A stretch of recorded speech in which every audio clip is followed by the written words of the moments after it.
네, 안녕하세요. 리영이 클럽, 오늘 리영이를 읽다라고 이제 제가 진행을 하고 있는데요. 저희 리영이 클럽의 A반이라고 보통 저희끼리는 부릅니다만, 여기 이 A반은 제가 개인적으로 리영이 선생님에게 소개시켜드리고 싶은 오늘의 작가들이라고, 제가 이제 좀 닭살스러운 표현일 수도 있는데 오늘의 리영이들이라고 이름을 붙여봤습니다. 그러니까 리영이 선생님이 반세기 전에 그 소위 우상타파라고 할까요? 그 시대에 우리가 인지하지 못했던, 그러나 우리가 잠들어 있고 지배를 받고 있던 그 우상들을 드러내고 비판하는 일을 하셨다면 오늘날에 그런 일을 하고 있는 젊은 작가들이 있을 것이고, 그래서 그 젊은 작가들을 제가 이영희 선생님에게 소개시켜 드리고 싶다라는 취지에서 몇 분들을 모셨습니다. 사실 제가 제대로 읽은 게 맞다면, 저는 제 생각에는 리영희 선생님도 좋아하실 분들이에요. 그런데 사실 리영희 선생님이 이제 스스로를 부른 이름 중에 제가 가장 좋아하는 이름은 우상 파괴자인데요. 근데 아마 그 우상이라고 하는 것이 설령 그 추종 대상이 이영희 선생 자신이라고 해도 그래서 리영희 선생님을 우상화해서 한다고 해도 절대 좋아하실 분이 아니라고 저는 생각합니다. 우상이라고 하는 것은 설령 내가 지지하는 사람의 이름이나 얼굴을 하고 있더라도 타파해야 되는 것이고, 그런 점에서 오늘 이번에 소개시켜드린 작가분들은 어떤 면에서는 이영희 선생님과는 결이 좀 다른, 그랬기 때문에 또한 이영희 선생님께 소개드리고 싶고, 또 이영희 선생님도 기꺼이 이야기를 듣고 싶어 하실 젊은 작가들을 모셨습니다. 오늘 제가 이제 모신 분은요, 여기 Remember 홍콩이라는 책으로 굉장히 많은 분들이 읽으셨고, 저도 여러분들한테 정말 추천을 받은 책인데요. 이 Remember 홍콩의 저자인 전명윤 작가님입니다. 네, 안녕하세요. 네, 안녕하십니까. 예. 작가님도 이영희 선생님 아시는 세대인가요? 어떤가요? 저는 이제 제가 중학교 때 한겨레신문이 창간됐는데, 네네. 이제 그거를 제가 살던 지역에서 세정거장정도 버스 정거장 걸어가가지고서 길동사거리 가판대에서만 한겨레를 그때 팔았어요. 네. 그래가지고 기억이 나요. 한겨레 창간 후에 그 백두산 천지 있는 그림. 네네네. 그때 이제 한겨레 칼럼이 뭐 이제 리영희 선생님, 최일남 선생님, 장난 아니었죠, 진짜 그 당시에. 네, 그때 필진이. 그때 이제 진짜 어렸을 때 읽었던 건데 기억나는 것 중에 하나가 어덕선이라고, 이제 방공에 대한 거를 이제 경고하는 글이었는데, 이제 황해도과 평안도에 도깨비가 있는데, 네. 어덕선이라는 도깨비가 있대요. 이 도깨비가 내가 공포를 가지고 느끼면은 조그만 게 점점 커진다는 거예요. 그러니까 우리가 느끼는 방공주의나 이런 것들, 공산당에 대한 두려움들이 이런 약간 좀 허상이다라는 글이었는데 되게 인상적이었어요. 그 한겨레 논단에 있던 글들이. 네네. 일단 그걸로 기억을 하고 있고, 그러고 이제 뭐 문익환 목사님 북한 가시고 나서 네, 이제 난리가 났던. 있었고. 그때 이제 고등학생의 몸으로 구경 가고. 오, 저는 고등학교 때부터 운동을 했어요. 그러세요? 좀 일찍 시작한 케이스여가지고. 혹시 조금 더 여쭤봐도 돼요? 예. 제가 전시잖아요. 그러니까 이제 그 그 당시 대통령이 이제 그 양반이었죠. 근데 어른들이 되게 유치하다고 느꼈던 게, 그러니까 전두환이 대통령이 되고 나서 제가 한 4학년 때쯤, 그러니까 84년, 5년 이때쯤에 갑자기 족보를 이제 양장본으로 가리를 하는 거예요. 그러더니 이제 안 나가던 시제를 나가고, 괜히 이제 저희 할아버지, 친할아버지가 국자 환자예요. 항렬상 할아버지예요, 전두환. 그러네요. 괜히 갑자기 십촌설이 나오는 거예요. 그러니까 이제 저희 어머니는 어이가 없어가지고, 야, 무슨 오줌 한 방울에 섞였냐, 이네 집 구석이 뭐 이러면서 이제 얘기를 하고 있는데, 유치하다라고. 근데 어찌됐건 뭐 어린 나이에 뭐 전두환이 나쁜 사람이라는 생각을 안 했을 거 아니에요. 네네. 그러다가 이제 87년 요랑쟁 나고, 저 중학교 때인데, 그리고 한겨레신문 창간되고, 오공청산물기 나고 하면서, 이게 좋은 사람이 아니더라고요. 근데 그게 저한테 이제 되게 컸어요. 그러니까 약간 저한테 첫 번째 파괴였죠, 일종의. 네네. 그래가지고 혼자 이제 막 이거저거 책을 많이 봤어요. 그러니까 이제 스스로 의식화된 케이스예요. 근데 그때쯤 고등학교 때쯤 시사저널이 창간되고, 그때 이제 한참 페레스트로이카 막 붐 일면서 91년, 90년, 89년, 고르바초프 논문이 통째로 실렸죠. 인간의 얼굴로 사회주의 뭐 이러면서. 그래서 와, 되게 멋있다 말이. 야, 굉장히 뭐라 그러지? 지금 중학생, 고등학생이라고 해서 말을 하는데. 그러다가 그러니까 그럴 때 이런 거 하면 이렇게 되는 거예요. 사람이 안 좋아지는데. 그래가지고 그러다가 이제 고등학교 2학년 때 한겨레 신문을 이제 배달하면서 구독을 하고 있었는데 네. 간지라고 아시죠? 신문 네, 광고 사이사이, 전달. 네. 간지가 떨어지는데 이제 민주통일시민학교라는 간지가 서울민통연이라고 당시. 그러니까 이제 전민연 시절인데 네네네. 이제 민통연은 서울 지역만 남아있던 네네. 지역 단체로 남았는데 서울민통연사는 민주통일시민학교를 모집을 한다고 네. 가락동에서 네. 해서 전화를 했죠. 고등학교 2학년인데 이야. 가도 되나요? 그랬더니 오세요 그러더라고요. 가서 이제 그날로 술 배우고 이야, 이거 뭐죠? 그러고 이제 제가 지금 깜짝 놀라가지고. 수업일 집회 때 고등학생의 몸으로 이제 가가지고 최탄 맞아보고 뭐 그러면서 이제 인생을 시작했죠. 야, 이 얘기는 언젠가 또 따로 듣고 싶을 정도로 이분이 이러신 분이네요. 아. 그래서 저는 이제 네네. 상당히 성골이라고 스스로 생각하고 있습니다. 사실, 어떻게 연결해야 할지는 모르겠는데, 순간 말씀하시니까 이 리멤버 홍콩에 되게 그 뭐라 그러지? 중학생, 고등학생쯤 되어 보이는 네. 아주, 이런 표현을 써도 모르겠지만 굉장히 젊은, 어떤 면에서 어리다고 보일 수 있는 친구들이 굉장히 많이 주역으로 이렇게 등장하는데, 부연듯. 그러니까 예. 그 7월 1일 날 이제 그 입법원 점거 사태 때 네. 제가 이제 꼬맹이들하고 얘기를 하는 게 있잖아요. 책에. 네네네. 근데 걔들한테 경찰이 왔을 때 어떻게든 이제 도망가라고 했던 얘기나 네네네네. 아니면 언젠간 이긴다라고 했던 네. 얘기가 계속 지더라도 제 포기하지 제 마세요. 이야기이기도 아. 해요. 그러니까 그 2016년 같은 경우는 이제 저도 이제 트위터를 하고 있는데 네네. 트위터에서 이제 또 트위터 하는 사람을 조직해서 한 300명을 데리고 다녔어요. 그때. 근데 그러면서 이제 사람들 시위 초보니까 네. 이제 뭐 앞으로 나가면 안 되잖아요. 위험할 수 있어서. 네네. 다니는데 막 뻥뻥 뚫리더라고요. 그래서 그때 제가 그 사람들 그 얘기를 했었거든요. 나 당신들 되게 부럽다. 난 이런 거 한 번도 못 봤다 지금까지. 내가 트위터 전문 시위꾼으로 알려져 있는데 네. 이런 그림은 생전 처음이다. 당신들은 처음 나온 시위가 이길 수 있어서 너무 좋은 거다 이거는. 근데 이기지 못한다 대부분의 경우는. 그런 얘기를 했었죠. 네, 그러네요. 너무 묘한 시차이긴 한데. 중구난방으로 얘기해서 죄송해요. 아니요. 중구난방이지만 충분히 막 너무 충격적이고. 예, 원래는 그래서 이제 제 생각에는 리영희 선생님 물론 이제 선생님이 이런 표현 써도 되는지 모르겠지만 연배가 있으셔서 이제 저하고 같은 이런 표현에서 좀 세대라고 생각을 해서 저도 이제 똑같이 방금 말씀하신 것처럼 이제 고등학교 때 혹은 대학교 때 이제 리영희 선생님 칼럼, 한겨레 창간 이런 거 쭉 보고 이렇게 했던 세대여서 이제 리영희 선생님 직접 뵙지는 않았을 것 같고 뭐 했다 했는데 갑자기 이런 또 화려한 전적이 있을지는 몰라서 제가 순간적으로 말문이 막혀가지고 네. 근데 뭐 이제 리영희 선생님 강의이긴 하고 하지만 여기 보면 리영희 선생님에 대한 언급도 있긴 있어요, 이 책에. 한 줄 있죠. 네, 한 줄 있어요, 한 줄. 딱, 저기 60년대, 이제 중국의 문화혁명에 관한 이야기를 살짝 다룰 때, 좀 부정적인 얘기였어요, 사실. 그렇지는 않았나요? 그게 이런 것 같아요.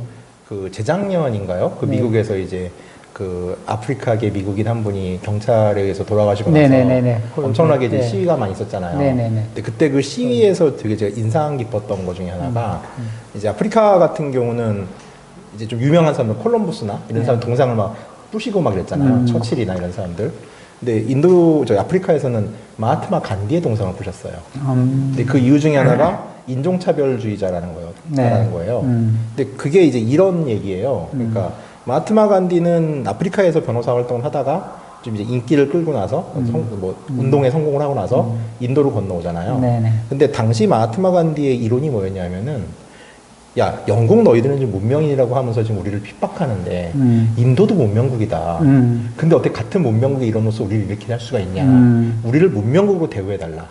라고 얘기를 한 거예요. 네. 그럼 이 간디 이론에서 빠진 건 뭐냐면 아프리카 사람들 빠져요. 비문명인이기 때문에. 네, 우리는 그들과 다르고 너희와 같아 이런 거잖아요. 네. 그러니까 이제 자신들의 피 압박을 해결하기 위해 가지고서 지배자의 논리를 끌어들여 가지고 이제 토론을 얘기를 했던 거죠. 네네. 그러니까 그거는 전 어떻게 보면은 시대적 한계라고 봐요. 그러니까 사실 그 시대에는 당연히 인종주의가 당연한 진리였어요. 네. 그 틀에서부터 벗어나는 거는 깨달은 사람이죠. 네. 예수나 네. 부처 정도 돼야 되는 거고 대부분의 사람들은 그 시대가 안고 있는 한계로부터 벗어나지 못해요. 그 시대 안에서 사고할 수밖에 없거든요. 네. 그래서 최선의 업적을 내는 거죠. 근데 지금의 기준으로 보면은 이제 간디는 죽일 놈이 되는 거예요. 어떤 사람들에게는.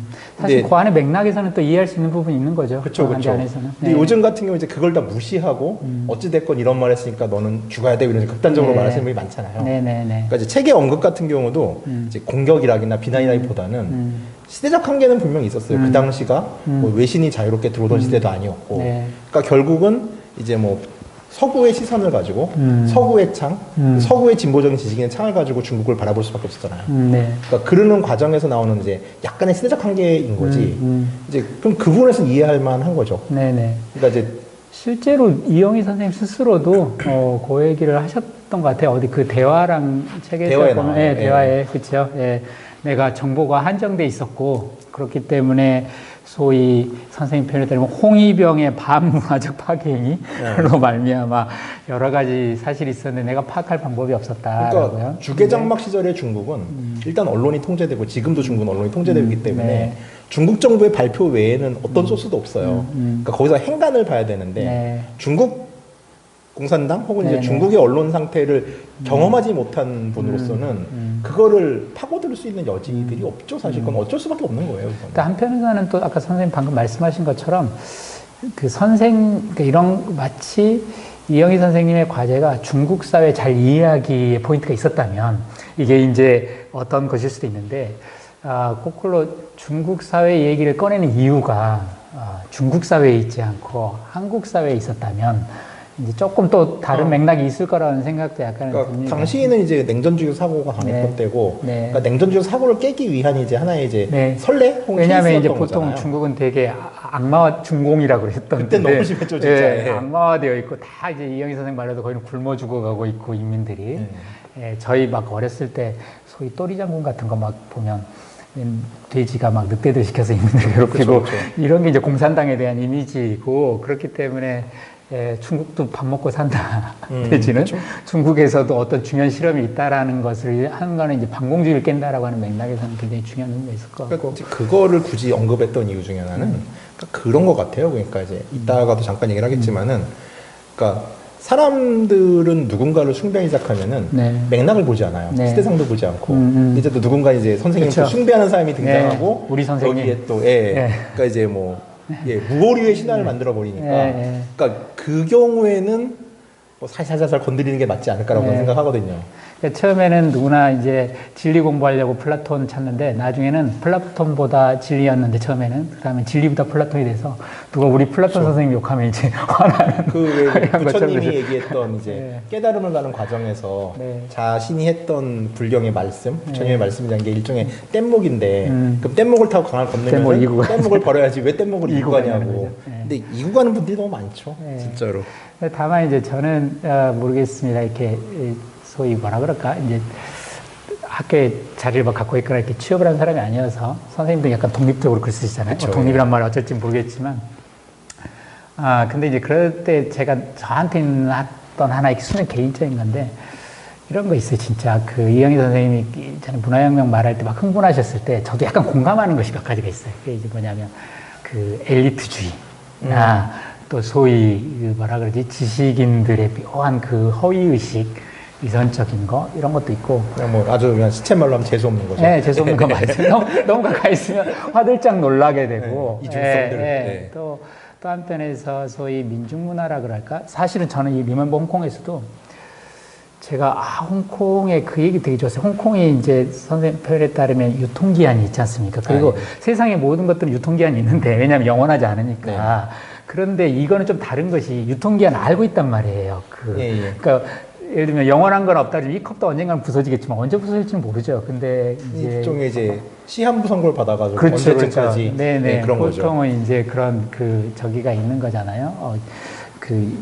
저기가 있다고. 근데 여기에 보면 거기 100년 된 이제 뭐라 그러지? 그 노점이라 그러나요? 네. 80년 된 노점, 100년 된 노점이 이제 없어지는 장면 묘사할 때 생각해 보니까 이 유통기한이라고 말했던 거에도 어떤 삶이 있고 어떤 문화가 만들어지고 어쨌든 됐던 거잖아요. 그런 게 쭉 있었던 것이고 그런데 아이고, 죄송합니다. 제가 무슨 얘기를 하려고 했는데, 얘기 끊을지 큰일 났다. 무슨 얘기를 하려고 했는데, 잊어버렸어. 제가 좀 사람을 홀려요. 그러네요. 네, 제가 좀 그래요. 유통기한이 무슨 얘기를 하려고 하다가 잊어버렸어요. 그래서 저기한테. 근데 이제 거기에 보면, 홍콩의 소위 민중문화, 그러니까 홍콩이 이를테면 예. 100년이 100년, 몇십 년, 몇십 년. 아니, 민중문화라는 것이 홍콩 안에도 다생적으로 싹 트고 있구나, 이런 거 있잖아요. 그게 생기고 민족주의가 생겨나고. 네네네. 네. 그래서 이제 로컬, 자기의 홍콩의 그 자생적인 어떤 것이 만들어지고, 이제 그런 것들이 갖고 있는 힘이 있다고 저는 생각해요. 되게. 그거는 이제 누가 엘리트가 만들어주는 것도 아니고, 아까 그렇죠. 노점의 문화라든지 이런 거요. 그리고 이제 그런 문화들이 갖는 건강성도 있고, 어쨌든 여러 면에서 문화혁명이 시도하려고 했던 여러 가지 이 것들, 소위 지식인 하방, 그 끔찍한 일을 통해서 뭔가 시도하려고 했던 많은 것들이 또 이제 그 홍위병이라든지 혹은 문화혁명의 어떤 저지른 폭력성이 너무 이제 가혹하고 뭐 하니까 그냥 그 시도들이 또 다 이렇게 나가 버리는 것이 또 사유되지 않는 게 똑같은 동전의 양면처럼 보이는 면도 약간 있어가지고 약간 이제 뭐죠? 뭐 버리다가 목욕물 버리다 애까지 버린다고 하는데 물론 이제 거기 뭐가 있는데 한번 생각해 볼 것이 있다 혹은 제가 좋아하는 표현은 불타는 곳에서 쌀알을 줍는다. 그러니까 불나면 다 도망치고 뭐하지만 먹을 것이 거기 뭔가 있을 수도 있다. 그렇죠. 그런 면에서 좀 생각해볼 여지는 있는데 어쨌든 저는 그 아까 방금 말씀하신 거, 뗏목을 왜 이고 가냐, 100% 공감을 하고요. 아이고 이야기가 뭐 이렇게 선생님 소개를 해야 되는데 제가 막 딴 얘기에 말려들어가지고 정말 혹하신 계절이 뭐가 있는 것 같아요. 네네네.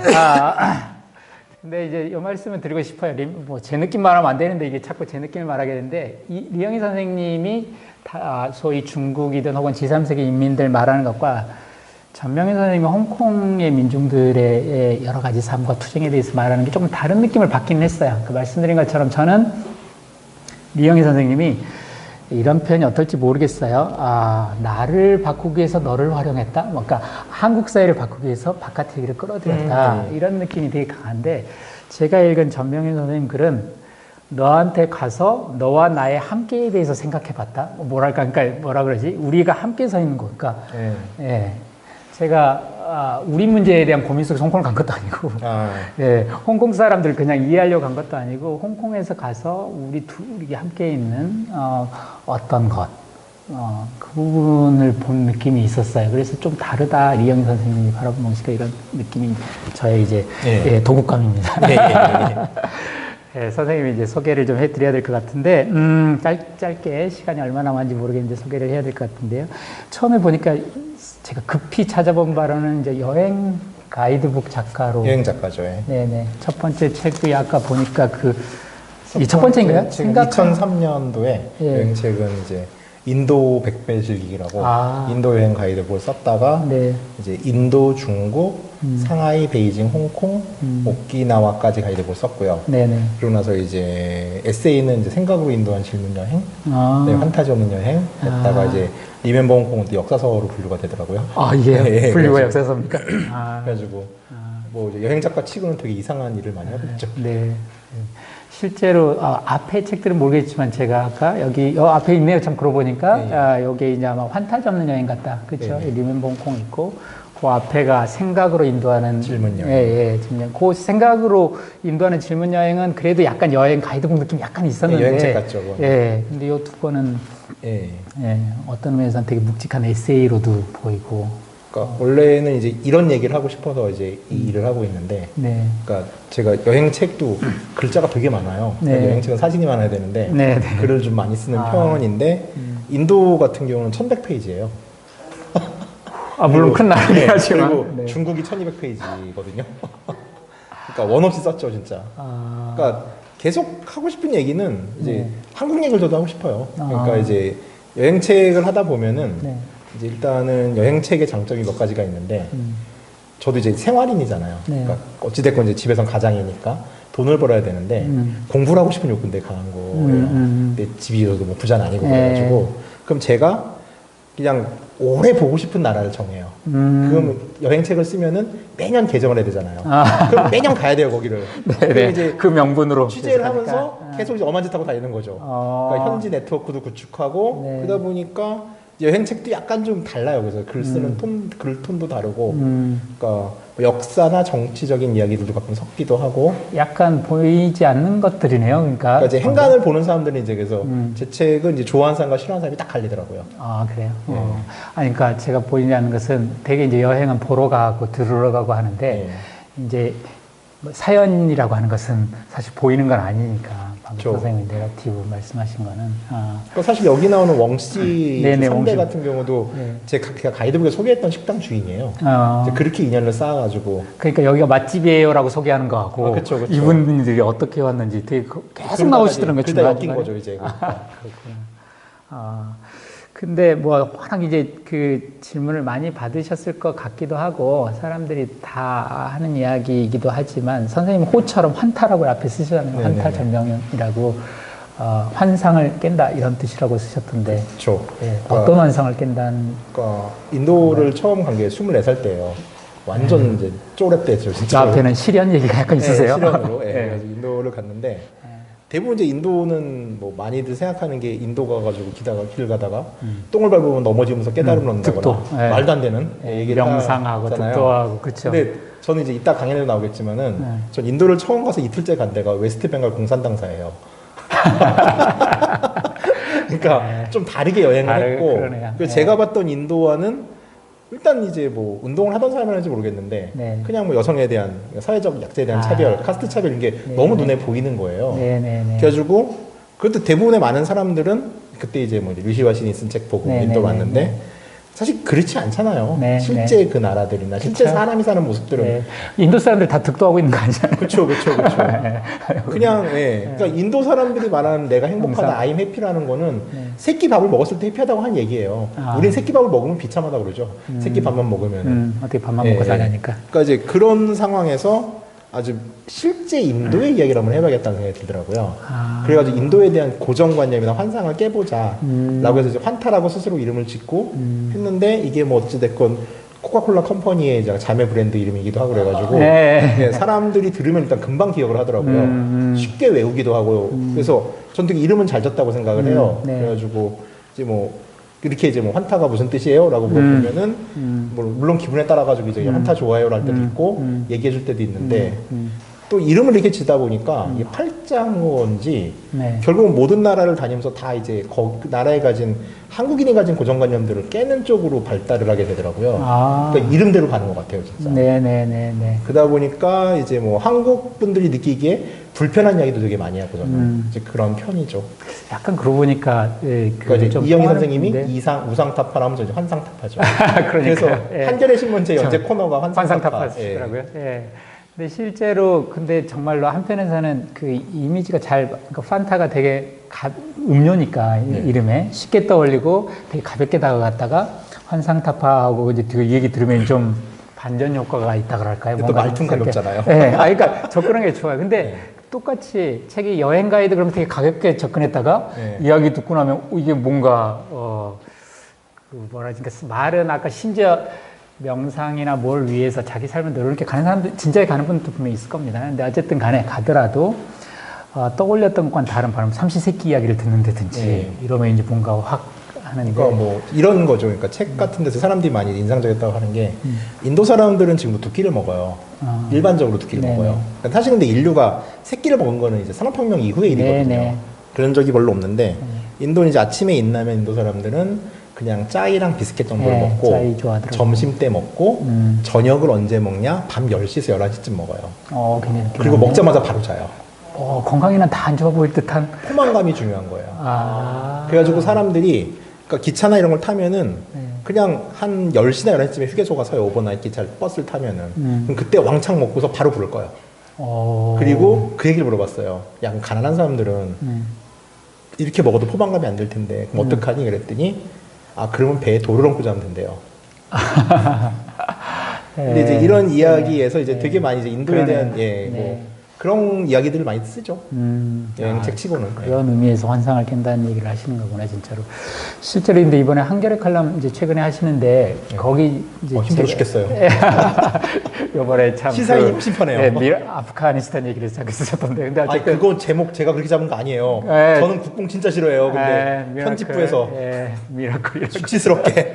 근데 거의 다 그래요. 저도 이제 칼럼을 제기해서 이번 주부터 써야 되는데, 제목을 제가 쓴 것이 채택률이 1할 내지 2할 정도 되는 것 같아요. 그 칼럼에 제가 잡은 제목은 그러니까 한국 최초의 선진국 체험이었어요. 이제 선진국, 이제 한번 선진국 노릇 한번 했다. 그렇죠, 그렇죠. 전 체험이라고 보거든요. 이게 이어지지 않는 한, 근데 그 체험에 너무 큰 의미를 두고 있다라는 이야기를 하고 싶었는데, 아이고 세상에. 한국 잘했네. 한 얘기로 보이니까. 아이고 세상에. 제가 이제 보였던 거는 이제 뒤에 보통 여행 작가라고 쓸까 볼까 호칭이 근데 재밌었어요. 아시아 역사 문화 탐구자라고 쓰셨더라고요. 여기 어떤 의미를 좀 부여하신 건가요? 원래는 이제 시사인에다가 여행 작가라고 이제 썼었어요. 4년 정도 이제 여행 작가로 쓰다가 한겨레 칼럼을 하면서 이제 호칭을 조금 바꾼 거예요. 그러니까 이제 그다음 이제 리네이밍을 해가지고서 뭐 어떻게 하려는 건 아니고 이게 여행 작가란 타이틀을 가지고 너무 온갖 국제 정치, 뭐 시사에 대한 얘기를 하니까 가끔 사람들이 시비를 걸어요. 넌 여행에나 뭐 집중하지 뭐 이런 얘기를 하냐.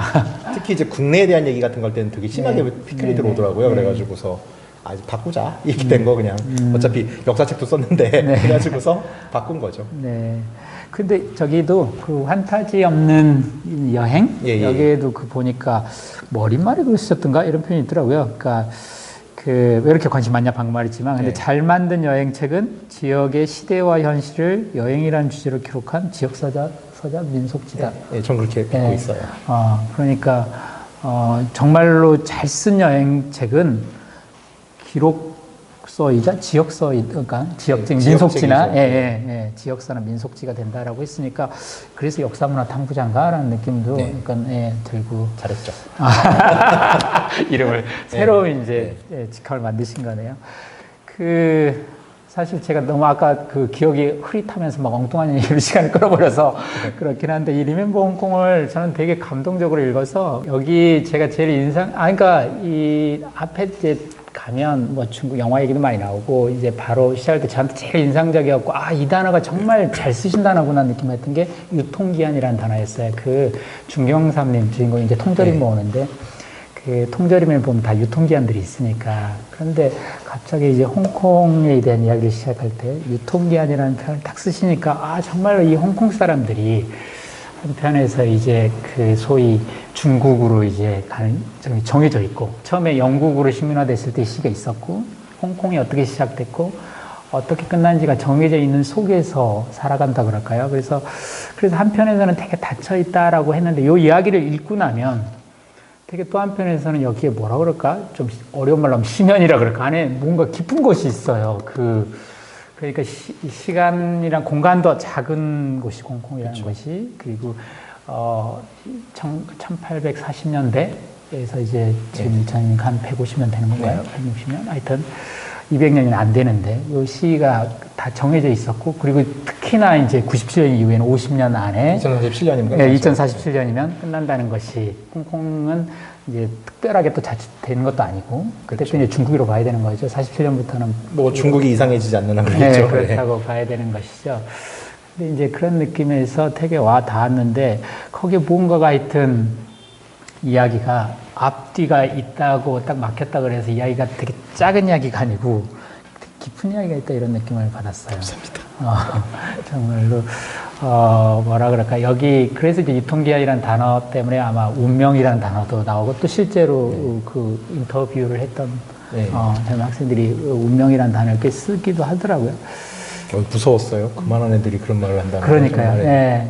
근데 또 이를테면 모르겠어요. 함부로 말하는 건 모르겠지만 저희 주변에 누군가 운명 얘기를 하면 그럴 생각 하지 말고 뭐하라고 하겠는데 그러니까 여기 사람들이 하니까 짧은 시간이지만 그 말과 정말 되면은 혹은 지금 여기 나이든 저보다도 훨씬 그 말에 적합한 사람이다. 그 말을 할 수 있는 사람이라는 느낌이 약간 들었어요. 근데 한편에서는 운명 지어진 사람들의 이야기이지만 또 한편에서는 그 안에서 자기 운명을 어떻게든 만들어 보려고 했던 사람들의 이야기이기도 그런 이야기인 거죠.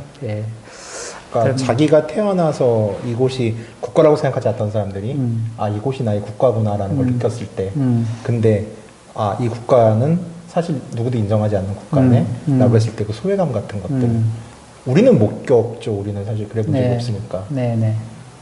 시작이란 말은 이상하지만 적어도 우리가 아는 홍콩의 시작이 영국의 식민지로 시작했는데 시작했죠. 지금 다시 이 젊은 친구들이 하는 말이 이제 중국의 식민지라고 네. 느끼고 있는 거니까요. 그렇죠? 그래서 식민지에서 벗어난 것이 또 다른 식민지라 그럴까? 하여튼 식민지 이중적 식민지라 그럴까? 그리고 한국 분들에게 느끼기에 이제 되게 좀 이제 일반적인 담론, 그러니까 식민지 이론에서 네. 어찌됐건 이제 외세 식민지에서 소위 내부 식민지. 귀환이 된 거잖아요. 네네. 그러면은 이건 해방돼야 이제 되는데 해방이란 말이에요. 네. 근데 이 사람들은 과거의 식민지로 돌아가겠다고 좀 싸우는 거잖아요. 네. 그러니까 강연을 했을 때 가장 많이 질문받은 게 그 문제였어요. 특히 이제 소위 말하는 이제 제 또래 운동권 양반들 아니면 이게 좀 드디어 연세드신 분들. 포스트 식민으로 그러니까 탈식민이 되는 그쵸, 건데. 그쵸. 근데 그 개념으로부터 완전히 벗어난 사회거든요. 여기는. 네네. 그러니까 되게 흥미로운 것이 이제 광복 홍콩? 예. 맞죠? 예, 광복 홍콩 시대혁명. 네, 시대혁명. 광복 홍콩이란 말이 굉장히 이상하게 느껴지는 거예요. 왜냐하면 한편에서 광복 홍콩은 중국으로 가는 것이 어떤 의미에서 이제 홍콩이 영국으로부터 해방되는 그 건데. 당시에는 그게 광복이었던 거죠. 예, 그렇죠. 예. 예. 근데 지금은 이제 중국으로부터 벗어난 운동이 이 표를 네, 걸고 그렇죠. 있는 거잖아요. 그래서 여러 생각을 해보게 하여튼 하는 거였는데요. 이 책 제목 얘기를 좀 하고 아마 그 책 내용을 제가 막 사실은 막 써왔어요. 근데, 지금 드는 생각은, 읽어보시는 게 좋겠다. 마치 영화나 무슨 소설 혹은 어떤 사건을 줄거리를 요약한다? 어떤 겪은, 이건 되게 이상한 말이라는 생각이 불현듯 들면서, 다만 이제 이런 말씀을 한번 드리고 싶어요. 여기 책 제목이 리멤버 홍콩이어서 이제 든 생각은, 근데 문득 갑자기 또 이 제목이 이상하게 느껴지는 거예요. 왜냐면, 위험하게도 느껴지고 한편에서는 이제 홍콩은 없다가 상정되어 있는 느낌처럼 예. 홍콩을 기억해야 된다라고 하는 것. 근데 또 한편에서는 홍콩을 잊지 말아야 되고 홍콩을 잊지 말아야 한다는 것은 홍콩은 사라질 수 없다라고 하는 느낌도 약간 있고요. 그들의 투쟁을 기억해달라는 말도 네네네. 그래서 왜냐하면 여기 앞에 보면 계속 그 전명은 작가님이 하시는 것이 우리 이야기를 써달라는 사람들이 꽤 있더라고요. 그러니까 예. 한국에서 온 기자다 혹은 취재로 절절했어요. 예, 진짜로. 그시죠. 예. 이야기를 써달라고. 아마 광주 때 이제 그 외국 그 기자들한테 느낌. 딱 그 네. 느낌이었어요. 네. 그랬으면 그래 이랬겠구나. 예. 그렇구나. 겹치더라고요, 되게 네. 많이. 그래서 에어드랍 기능을 계속 켜놓으라고 작가님도 직접 말씀하시더라고요. 말을 네네. 걸어올 거다라고. 근데 또 한편에서는 이 책에 여러 주요한 마치 영화나 소설처럼 주요한 주인공급 되는 주인공급 사람들이 많이 나오는데 여기에 특히 이제 작가님하고 계속 연락을 주고받는 메이라는 분이 그런 얘기를 근데 해놨어요. 더 이상 홍콩에 이제 오지 말라고 이게 이제 국가보안법이 통과되면서 홍콩에서 더 이상 뭐랄까 좁은 면이 희망이 잘 보이지 않아서 아마 그런 말 같아요. 여기서 겪은 일, 본 거, 추억까지도 다 잊어달라고 이 책의 거의 끝부분에 마지막에 나오는 말이에요. 근데 이제 제목은 리멤버 홍콩이어서 만약에 이렇게 묻는다면 도대체 홍콩 이야기를 쓰시는 이유이기도 하겠지만 홍콩에서 리멤버 홍콩이라는 게 우리는 뭘 기억해야 하는지 혹은 홍콩을 기억한다는 건 뭔지 만약에 일단 한국 분들에게는 네. 사실 그러니까 이게 되게 한국 사람들은 외국에 관심이 진짜 없어요. 네. 진짜 관심 없는 사람들이에요. 네네. 그러다가 이제 홍콩 민주화 운동 그리고 미얀마 쿠데타 뭐 이제 미얀마 쿠데타 같은 경우 이제 대통령께서 직접 말씀을 하시면서 관심이 더 증폭된 경향이 있지만은 이러면서 이제 아까 얘기했던 이제 한국의 선진국 체험인 거죠 이것도. 그러니까 우리와 다른 남의 투쟁에 대해서 관심 갖고 남의 가는 것에 대해서 연대할 수 있고 또 연대하려고 되게 많은 노력을 했거든요. 네. 그러니까 저 같은 경우 홍콩 취재를 갈 때 사람들이 돈을 줄 테니까 전달해 줄 수 있냐. 아니 누구한테 줘야 될지 몰라서 못 주겠다 나는 그 돈 가져갈 수 없다 이렇게 얘기를 했었는데 그러니 미얀마 같은 경우도 지금 되게 많이 그렇죠. 연대하잖아요. 네. 그러니까 이런 것들을 보면서 약간 당부드리고 싶은 거는 뭐냐면은 미얀마 사태도 그렇고 홍콩 사태도 그렇고 한국은 이 모든 거를 1980년의 창으로 봐요. 그리고 우리가 이긴 선진국이라는 관점에서 약간 시혜적 관점으로 바라보는 거죠. 이게 너무 불편한 거예요. 네. 우리가 겪었는데 홍콩은 아직 못 온 어떤 것인 것처럼 근데 이제 한겨레 동시대인으로 안 칼럼에도, 보고. 한겨레 칼럼에 썼지만은 그들이 덜 싸워서 진 건 아니에요. 오히려 이건 한국이 되게 운이 좋았을 수도 있거든요. 네, 근데 그렇죠. 그걸 성장하지 않는다라는 것들이 좀 되게 깝깝해요. 그러니까 미얀마 같은 경우는 좀 8888 혁명 당시, 네네. 그러니까 1988년도에 3,000명이 죽었어요. 네. 이거는 우리는 겪어보지 못한 역사예요. 네. 물론 10화국 때는 네, 그만큼의 네. 죽었지만은 네. 그러니까 이걸 가지고서 그냥 80년의 창으로 바라보고 그거 그러니까 쉽게 설명할 수 있죠.